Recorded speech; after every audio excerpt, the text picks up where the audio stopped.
১৯০১ সাল গ্রিসের সমুদ্রে ডুবুরিরা একটা জাহাজডুবি খুঁজে পেল। তলা থেকে উঠে এলো মূর্তি, মুদ্রা আর একটা অদ্ভুত পাথরের চাকা। কেউ বুঝল না এটা কি, গুদামে রেখে দিল ৫০ বছর। তারপর বিজ্ঞানীরা এক্স-রে করলেন, ভেতরে দেখলেন গিয়ার, শত শত গিয়ার। নাসা বলল এই প্রযুক্তি ১৯৬০ সালের আগে বানানো সম্ভব ছিল না, কিন্তু এই যন্ত্রটা ২১০০ বছর পুরনো। এটাই আসল রহস্য।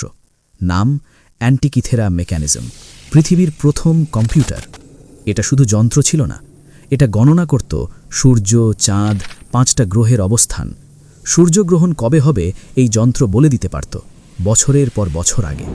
অলিম্পিক গেমসের তারিখ গণনা করত, চন্দ্রের কলা দেখাত। ৩৭টা ব্রোঞ্জ গিয়ার, প্রতিটা হাতে কাটা, মিলিমিটারের নির্ভুলতায়। এই নির্ভুলতা আধুনিক ঘড়িশিল্পে এসেছে ১৪০০ সালের পর ইউরোপে। তাহলে গ্রিকরা এটা কিভাবে বানালো ২১০০ বছর আগে? বিজ্ঞানীরা বলছেন আর্কিমিডিসে হাত থাকতে পারে এর পেছনে। আর্কিমিডিস এই ধরনের যন্ত্র বানানোর কথা লিখেছিলেন, তারপর সব হারিয়ে গেছে। রোমানরা গ্রিস জয় করল, জ্ঞান ভাণ্ডার পুড়ল, প্রযুক্তি হারিয়ে গেল।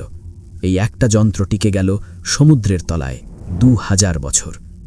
২০২১ সালে নতুন গবেষণা যন্ত্রের সামনের প্যানেলের রহস্য উন্মোচন হল। সেখানে লেখা ছিল সৌরজগতের মডেল, সূর্যকেন্দ্রিক, কোপার্নিকাসের ১৫০০ বছর আগে। ইতিহাস যা বলে তার চেয়ে গ্রিকরা অনেক এগিয়ে ছিল, অনেক বেশি। একটা প্রশ্ন থেকে যায়, আর কত আবিষ্কার এখনও সমুদ্রের তলায় আছে? অ্যান্টিকিথেরা শুধু একটা যন্ত্র নয়, এটা প্রমাণ যে আমরা ইতিহাস ভুল পড়েছি।